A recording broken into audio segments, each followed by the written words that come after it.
Assalamualaikum warahmatullahi wabarakatuh. Nama saya Nova Velia Ramadita, NPM 220120100028. Pada kesempatan ini, saya akan melakukan proses olah data menggunakan Smart PLS dengan metode Moderate Regression Analysis untuk menganalisis pengaruh kepuasan pelanggan terhadap loyalitas pelanggan yang dimoderasi oleh kepercayaan. Baik, di sini saya sudah membuka aplikasi Smart PLS 4. Kita klik New Project, kemudian di sini saya beri nama MRL, lalu Create, Import Data File. Nah, sebelumnya format filenya sudah saya rubah menjadi teks dokumen, lalu Open, Import, Create Model. Untuk model type kita pilih PLSM. Untuk model name di sini saya beri nama Second Order, lalu Save.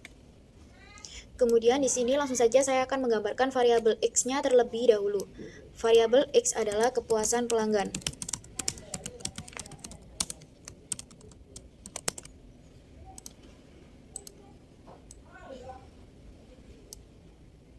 Kemudian variabel Y. Variabel Y adalah loyalitas pelanggan.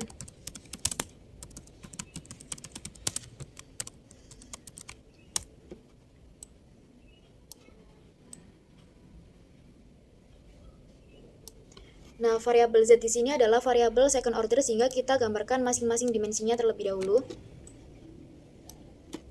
Z1 adalah keandalan.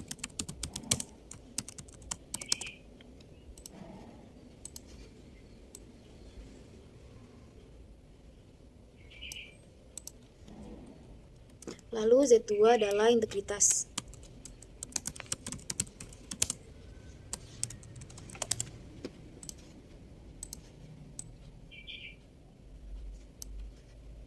Dan Z3 adalah kompetensi.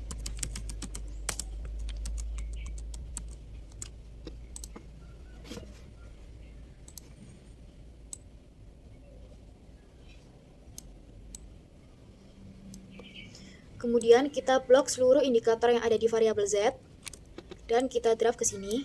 Z adalah kepercayaan.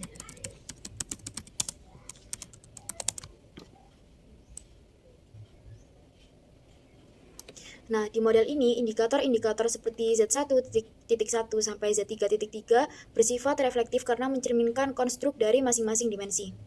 Kita hide terlebih dahulu. Tetapi hubungan antara keandalan, integritas, dan kompetensi ini bersifat formatif karena secara bersama-sama membentuk konstruk kepercayaan.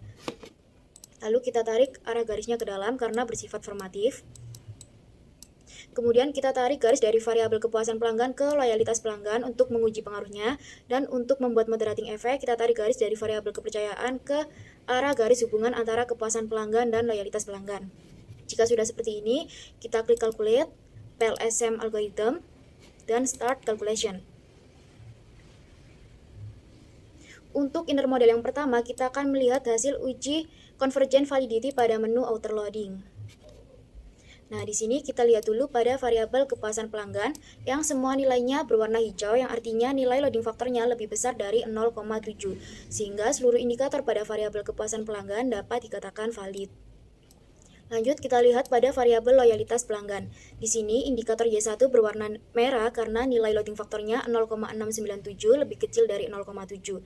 Tetapi menurut Ghazali, nilai loading di atas 0,5 masih memadai untuk penelitian di tahap awal, sehingga seluruh indikator pada variabel loyalitas pelanggan dapat dikatakan valid. Kemudian kita lihat pada variabel kepercayaan. Nah, di sini kita bisa melihat nilai loading faktor yang ada di variabel maupun di dimensinya.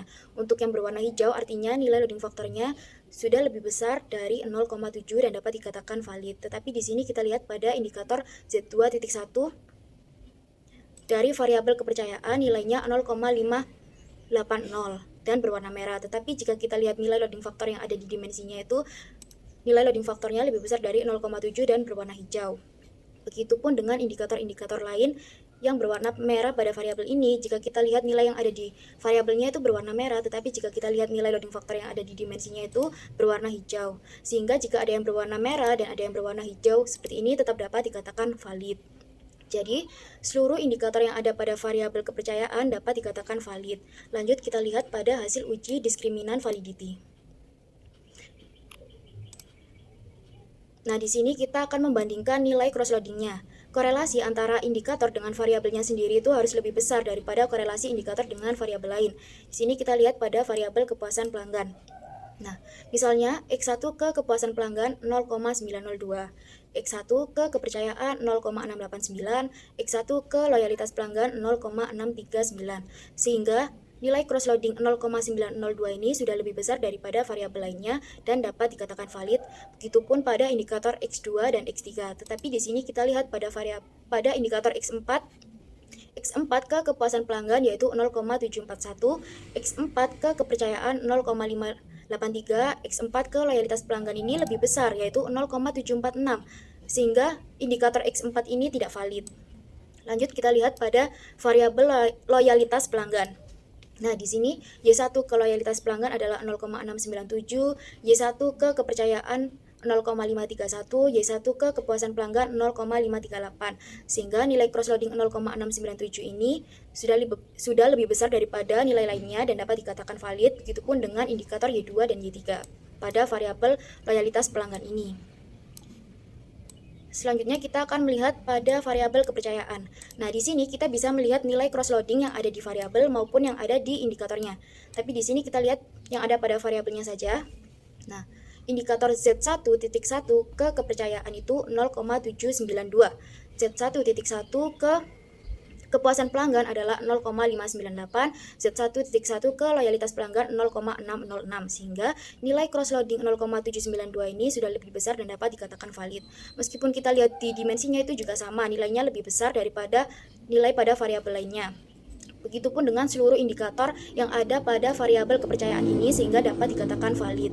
Selanjutnya kita akan melihat hasil uji reliability. Nah, di sini kita melihat pada kolom Cronbach's alpha dan juga composite reliability. Nah, dapat diketahui bahwa di kedua kolom semuanya sudah berwarna hijau yang artinya nilainya lebih besar dari 0,7 sehingga dapat dikatakan reliable. Setelah itu kita akan melihat outer model. Outer model yang pertama adalah uji R-square. Nah, di sini dapat diketahui bahwa loyalitas pelanggan memiliki nilai R-square sebesar 69,7%, yang artinya variabel kepuasan pelanggan dan kepercayaan mampu menjelaskan variabel loyalitas pelanggan sebesar 69,7%. Dan sisanya dipengaruhi oleh variabel lain di luar penelitian ini. Dan ini termasuk model moderate. Kemudian kita lihat di kepercayaan yang memiliki nilai R-square 100%, artinya kepuasan pelanggan dan loyalitas pelanggan mampu menjelaskan kepercayaan sebesar 100% dan ini termasuk model yang kuat. Selanjutnya kita akan melihat moderating efeknya. Kita klik bootstrapping. Lalu di sini kita rubah menjadi one tail dan start calculation.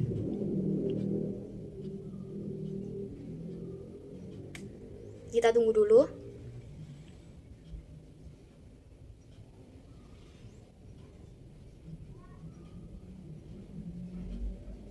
Nah, kita akan melihat di menu pad koefisien untuk menguji hipotesisnya. Kita fokus pada baris yang keempat. Di sini dapat diketahui bahwa nilai p-values 0,000 lebih kecil dari 0,05 dan nilai koefisien positif 0,459, maka H1 diterima. Artinya terbukti bahwa pengaruh kepuasan pelanggan positif signifikan terhadap loyalitas pelanggan. Nilai koefisien 0,459 ini menunjukkan bahwa semakin tinggi kepuasan pelanggan, maka semakin tinggi pula loyalitas pelanggan terhadap perusahaan. Lalu kita lihat pada baris yang paling bawah. Di sini dapat diketahui bahwa nilai p-values 0,009 lebih kecil dari 0,05. Artinya efek moderasi kepercayaan terhadap kepuasan pelanggan dan loyalitas pelanggan signifikan secara statistik. Tetapi nilai koefisien negatif 0,131, maka H2 ditolak. Yang artinya terbukti bahwa kepercayaan memperlemah pengaruh kepuasan pelanggan terhadap loyalitas pelanggan. Nilai koefisien negatif 0,131 ini mengindikasi bahwa semakin tinggi kepercayaan, maka pengaruh kepuasan pelanggan terhadap loyalitas pelanggan justru cenderung menurun. Baik, sekian dari saya. Mohon maaf apabila ada kesalahan kata maupun kekurangan. Wassalamualaikum warahmatullahi wabarakatuh.